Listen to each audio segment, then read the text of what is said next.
Bonjour et bonsoir à tous, nous voici pour une nouvelle vidéo. Une nouvelle vidéo de pêche sous-marine. On commence avec des petits plans, là on est tombé sur de belles tortues imbriquées qui se peladent au-dessus des herbes à tortues. On peut voir à l'arrière, voilà, des grandes éponges. Filtre l'eau en permanence. Et voilà, cette prairie sous-marine n'attire pas que la tortue imbriquée. Quelques instants plus tard, on tombe sur plusieurs raies léopards qui sont venus patrouiller sur le même herbier, avec leur museau en forme de bec de canard. Elles scannent les racines des thalassia à la recherche de crabes et coquillages cachés. Alors ici, on est tombé sur un groupe de calamars, des calamars qui sont assez habitués de ces herbiers de thalassia. Ils sont très souvent alignés et tournés dans la même direction. Comme on peut le voir, là il est sorti de la flèche et il se cache. Il se cache dans sa fumée. Moi au début j'ai cru qu'il était parti, mais non, il était toujours là.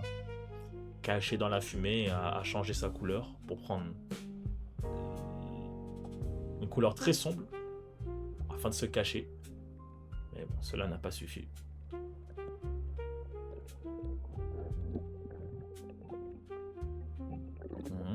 On continue vers... On continue, on est toujours pas trop loin de la côte.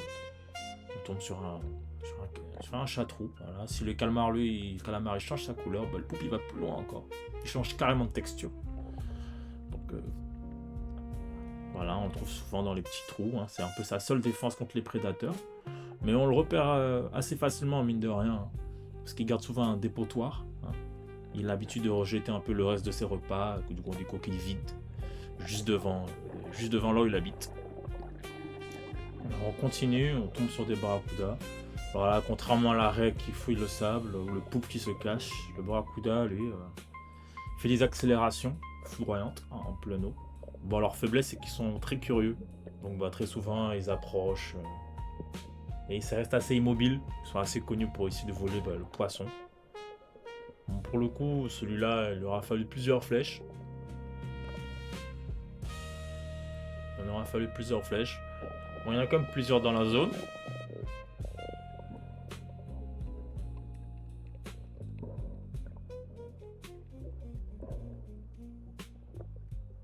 Celui-là, c'est un bon exemple du barracuda immobile.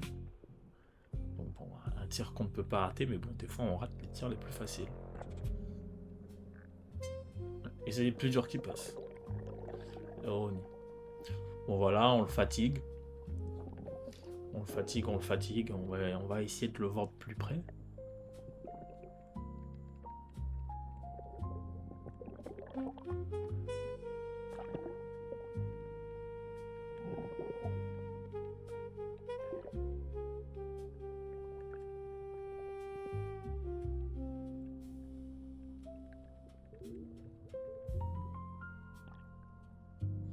Ensuite, on enchaîne avec les carangues franches. Bon, ceux-là, ils ont tendance à bouger pas mal. Ils se cachent pas dans les trous. Donc c'est toujours des belles actions à revoir. Et 2 tirs qui n'ont pas manqué.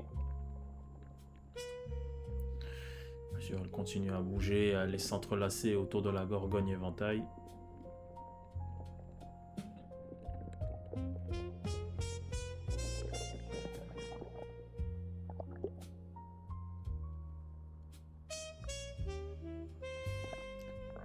Là, petite descente, on va aller voir un poisson qui lui est plus intelligent que ceux qu'on a vus. Il a tendance justement à se tenir à la limite de l'ombre et de la lumière, près des entrées des grottes ou sous les surplombs rocheux. Il utilise le relief pour se protéger. On peut voir que celui-là, ça l'a touché. On peut encore voir la flèche qui bouge.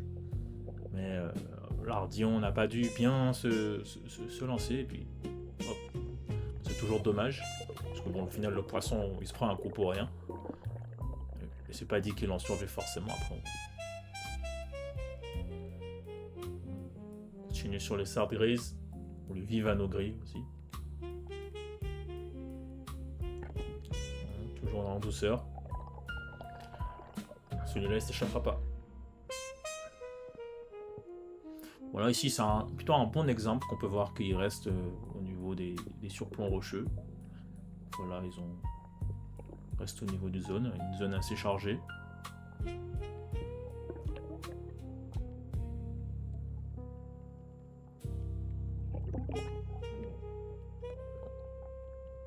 comme une sorte de mini-faille. Et hop, raté. Alors, on filme pas exactement tout. Sur cette zone-là, on a pu en prendre 3, si je me rappelle bien.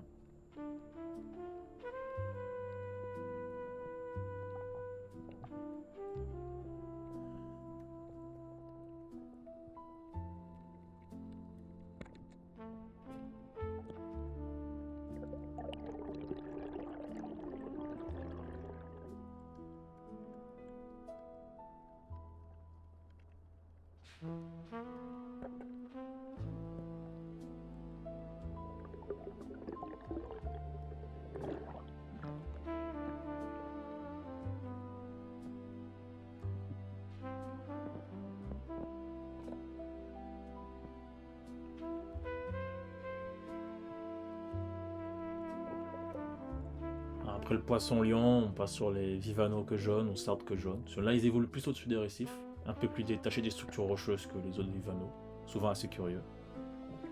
Voilà, ici on n'a pas pu tout filmer. Hein. Voilà, c'est un congre vert. Il faisait 10 kg, 1,50 m.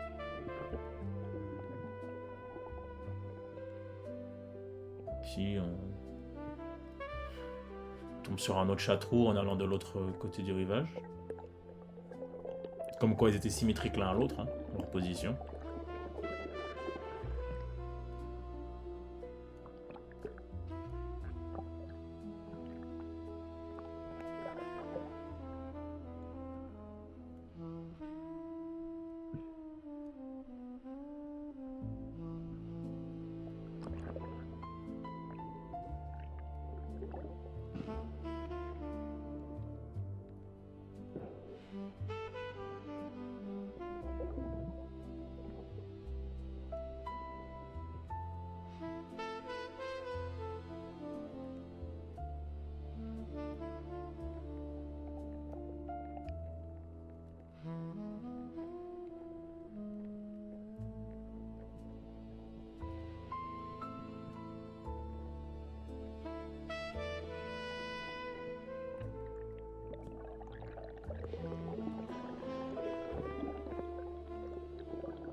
Ici, nouvelle action sur un poisson qui est moins fuyant que les autres. Ce qui permet de faire pas mal de bro plans. Il faut l'approcher en douceur. Hein. Une tache noire caractéristique située sur le côté de son corps. Voilà, pour la nageoire dorsale. Voilà, le vivanosaure. Le vivano.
Ici, sur une autre action, hein, sur un poisson qu'on n'a pas trop l'habitude de prendre, parce qu'on ne le voit pas assez souvent à cette taille-là. Sinon, on sera à la fin de la vidéo. Merci à vous d'avoir suivi jusqu'à la fin. Et on finira sur la gorette bleue.